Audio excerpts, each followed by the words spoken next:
You've probably figured it out by now, but Serge is a Ford purist through and through, has an extraordinary collection of cars and trucks, all Ford. But for our third and final shoot with Serge, we thought it'd be fun to stay with the theme of red and dig in on his 63.5 Ford Falcon that he calls Red Rocket. This thing's loud, it's rowdy, and makes no apologies whatsoever, and it's all about driving and having fun.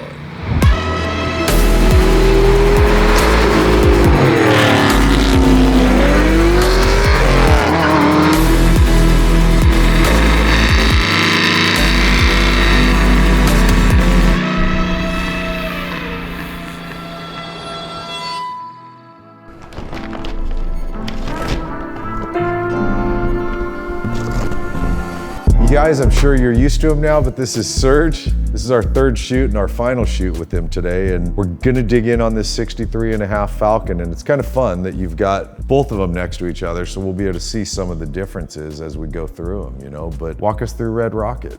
Bought Red Rocket at the beginning of COVID. It was a perfect COVID project. Looked on eBay for a year and a half for a red-on-red 4-speed V8. It's completely set up for road racing.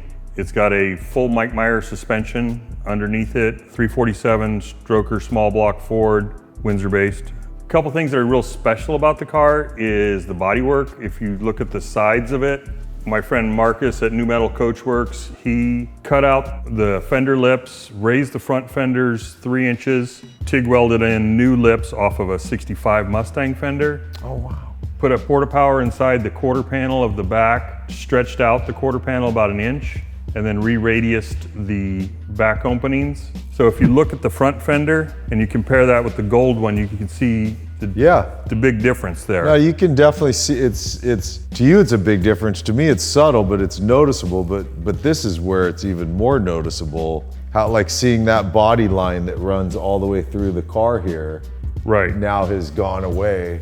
And the reason why we did that was I wanted to get the car as low as possible. Yeah. Falcons are notorious for tiny wheel wells. This car's already lowered about 1.5 inches. You can't lower the car any more than that because it rubs on turns. Let's pop the hood. I want to see that. What'd you say it was again? 347 stroker. Yeah.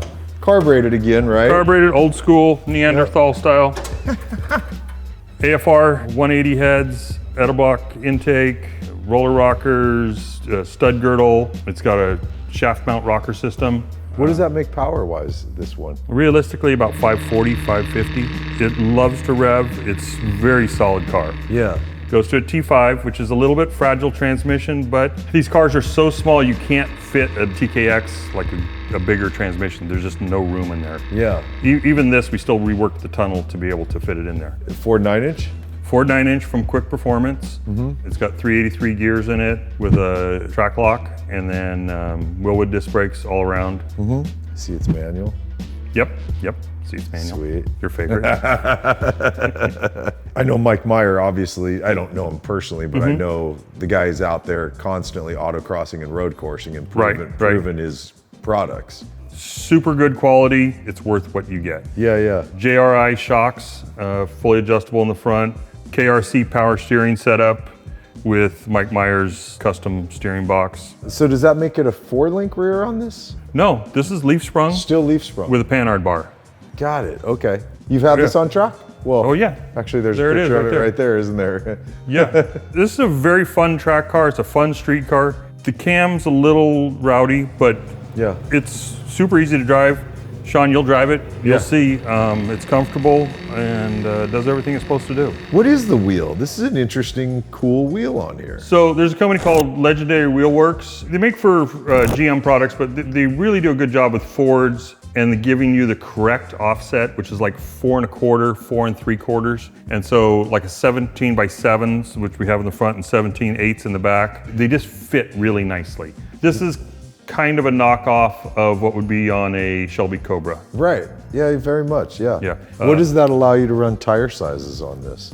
Toyo 888s all around, 225 45s in the front, and 245 45s in the back, so by 17 everywhere. Got it, okay. So obviously the car's not tubbed. No, it's just everything squeezed in there. Because even if we tubbed it, we would have to move the springs and the spring perches in the frame, and it's like a snowball effect. Got it. They just have tiny little wheel housings. Yeah. But you're able to get okay grip with that? Oh yeah. I get scared before the car does. So we're in Northern California, 49er country, and we got red and gold like 49ers. Yeah, no, it works well together and it does fit in quite well up north here. Is the trunk, is that a finished out, or, because this car looked, I mean, it's kind of funny, it almost looks original in here, other than I don't think this car ever came with a cage. Maybe it was a special order item, I don't know. Yeah, we even carry a spare. Yeah. Battery in the trunk, cage comes all the way through. It sure does come all the way through, huh? There is a 10-inch sub and amps behind that carpet right there. I do my own stereo work. I'm not a rocket scientist at it, but I know like you need these ingredients and you put them in and it sounds pretty decent. Yeah. All right, let's see in here. This is so neat, man. Wow, you went really all in. Was this car always buckets or was it a bench seat car? No, this was buckets, but these buckets are actually 65, 66 Mustang frames. And then TMI does a sport seat. Okay. With their upholstery and their foam. They're just really comfortable to drive. Yeah, it feels like it. The other thing is a lot of the stock Falcon seats sit up a little higher. I'm not a big guy, but I would rub my head on the headliner. Yeah, I mean, you're already low on clearance anyways here. Right. Put a helmet on, right? You put a helmet, your helmet hits the sidebar. Yeah. Did you do your own cage or? So Marcus did this cage. This was a kit that didn't fit. As most roll cage kits are. Yeah. This was one of the first cars that we built together, and we learned it's easier to just start from scratch than to try to take a kit and use it sometimes with a roll bar. Yeah. Because you said you have audio. I can see speakers. So this is a retro sound radio. Oh, it is. So it looks old school, but sure. It's all modern internals. Great, because it really faked me out. Yeah, I thought you had one hidden somewhere. No, that's it. Most of my cars have that same thing where it just looks the part, but it actually can function at a higher level. Now, how about this? Dakota Digital. It is Dakota, okay. Very nice product. If you go 140, the 120 mile an hour speedometer does not work anymore. I just noticed that. It only goes to 120, and this car does go faster than that. It does go faster. You've had this thing up at 140 miles an hour? 137 on the front stretch at Sears Point. I love it, dude. I love how much you drive your cars. I mean, it really does say it because it is show car pretty. I mean, this looks it's like got the trophies. It actually took Best of Show and Judge's Choice at a big local show here. I didn't build it for everybody else. I built it because it's what I like. Well, man, let's once again, let's go out on some of your beautiful backcountry roads here and let's see what this dog's all about. Okay. Hey guys, today's episode is being brought to you by our friends at C-Tech Chargers. Given that I do storage for a business, you gotta know I have chargers on every car in here, and I run C-Tech Chargers exclusively for one reason and one reason alone. They truly are the best charger in the market. They've also become friends, more like family to me, but the truth is, I do like using the best of the best for my clients, and C-Tech Chargers is the only way to go. Looking forward to spending a fun week with them out at SEMA, and now it's time to go for a drive.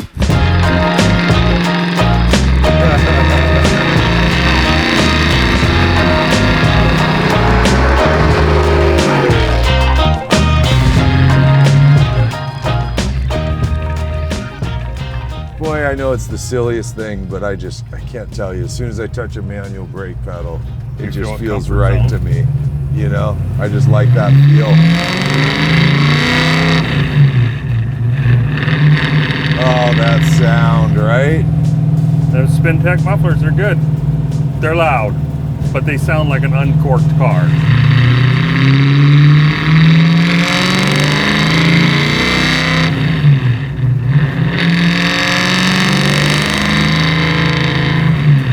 So when you compare this with the race car you drove yesterday, it's more refined. Yeah, this feels way more civilized. They're two completely different cars, is the truth. The feel of them instantly is very different. Yeah, but this is something that's comfortable to go fast in. Yeah, and it does pretty good on the track, huh? Oh yeah. Yeah.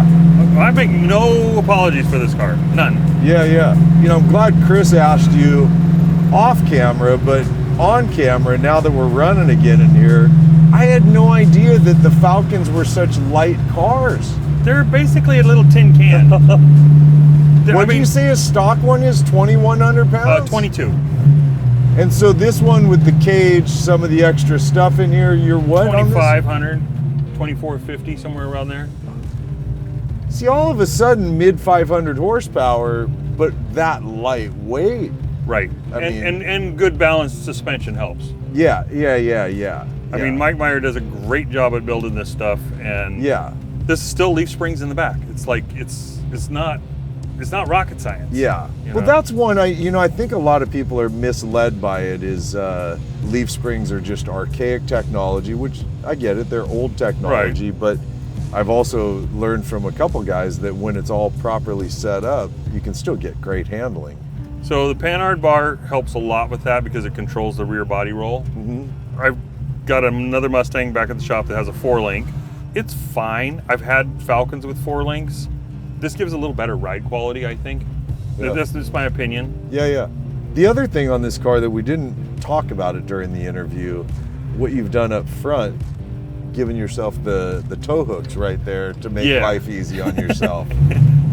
So we quickly learned putting this car on a trailer was really not fun because it sits so low that you can't crawl underneath it to hook anything up.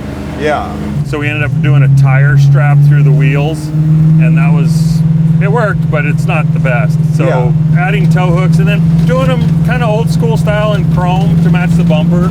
Yeah. You know? And the other one is the spoiler you did up front. What'd you say that's from?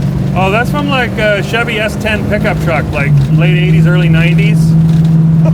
I saw a guy on YouTube that had a similar road race Falcon, and he had a spoiler on it, and I commented to him, and he said, yeah, this is what it was. And they're cheap, they're disposable. If you hit it, it's not a big deal. Right. I mean, it looks fantastic. It fits it so well, and it helps to, I know the car's already sitting lower than stock, but it really helps to give it a seriously squatted down look, you know? I mean, it really makes it look low. The car drives nice, dude. This thing feels great on the road. It's a little stiff. The suspension is stiff. It's stiff, for sure. You don't have a performance car that's not going to be stiff. Like, it's not going to be soft and cushy.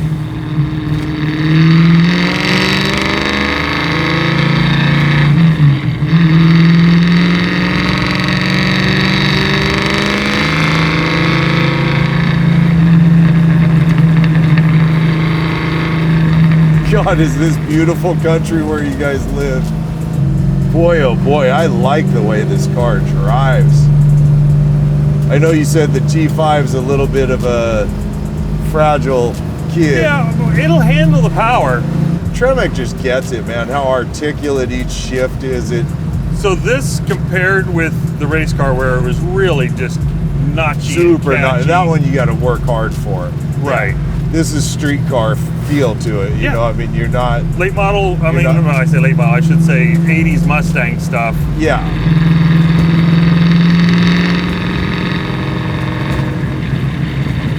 But the car just feels great. The steering is really beautiful on it. I mean, you can tell it's like... It's right there. It's I love when they're refined enough that they don't drive like the archaic technology, but not refined so far that you forget you're in a classic car. I don't want a classic car that feels like I'm driving a 2020 Mercedes. I don't. You know what I mean? I want to retain elements of it being classic.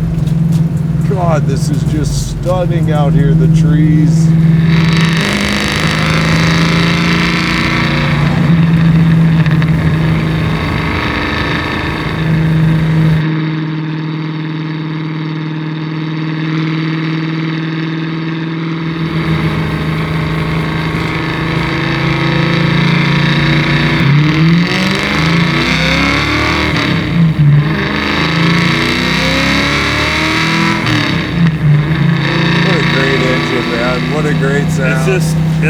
It's fun.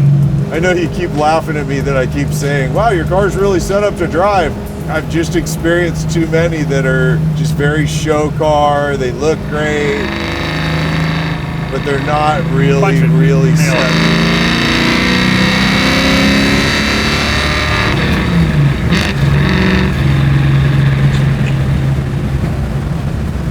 Once again, geared right too. You did 383s in this? Yeah. Yeah.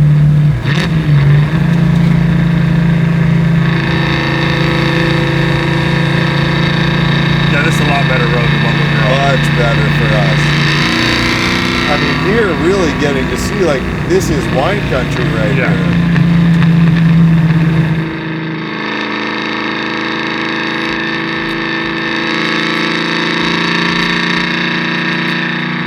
This car really drives neat, man. It's easy, it's fun, but it's got all the, I mean, I can feel all the power that you want there.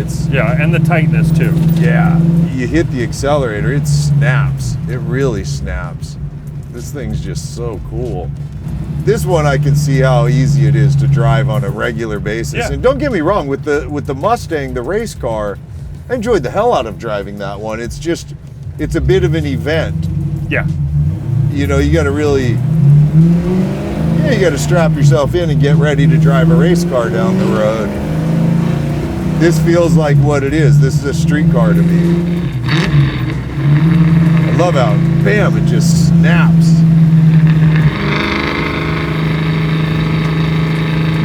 Oh yeah, it definitely wants to turn, doesn't it?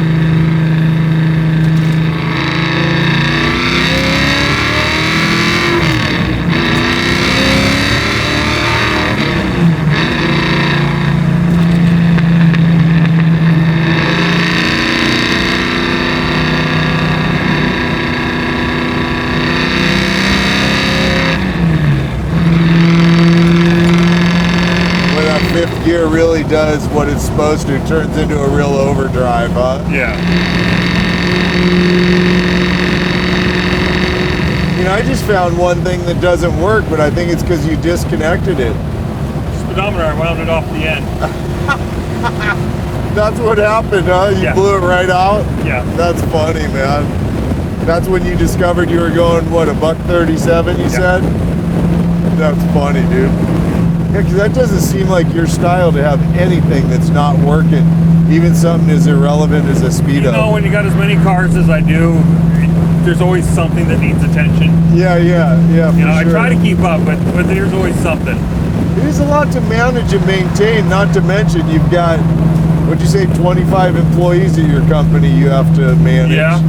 This is my fun thing. The cars really are like my therapy. Yeah.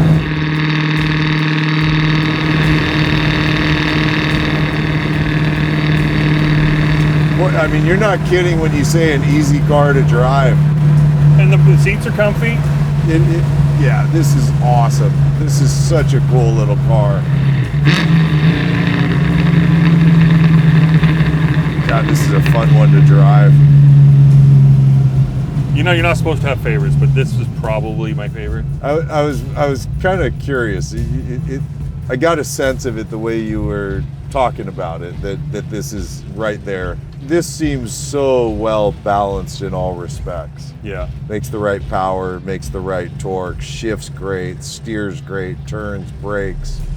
And it looks a little different. It's not a Mustang.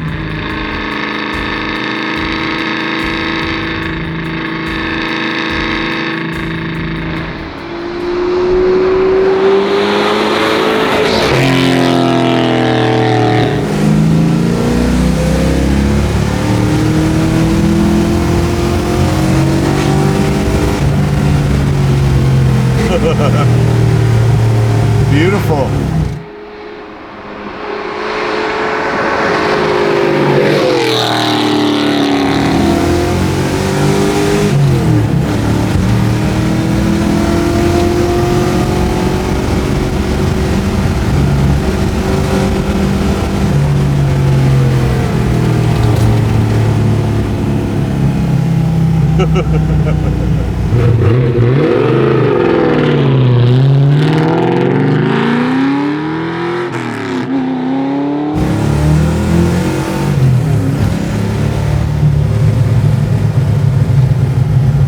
Really hooked up, huh?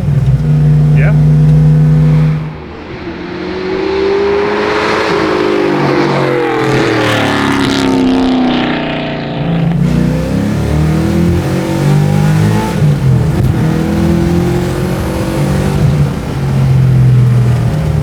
God. I don't know why we're using so much gas. I have no idea, man. I thought this thing was made for fuel consumption. Yeah, it does. It consumes it. It consumes.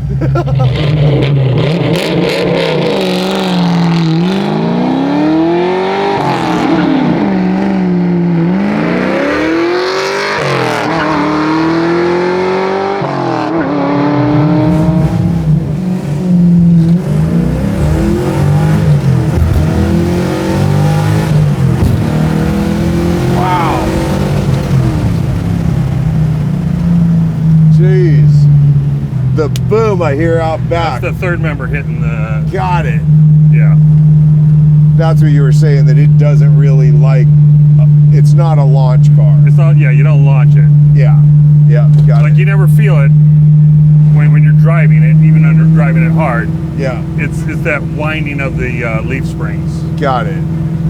Because the car is squatting and then the third member. And there's like that much clearance. Gotcha.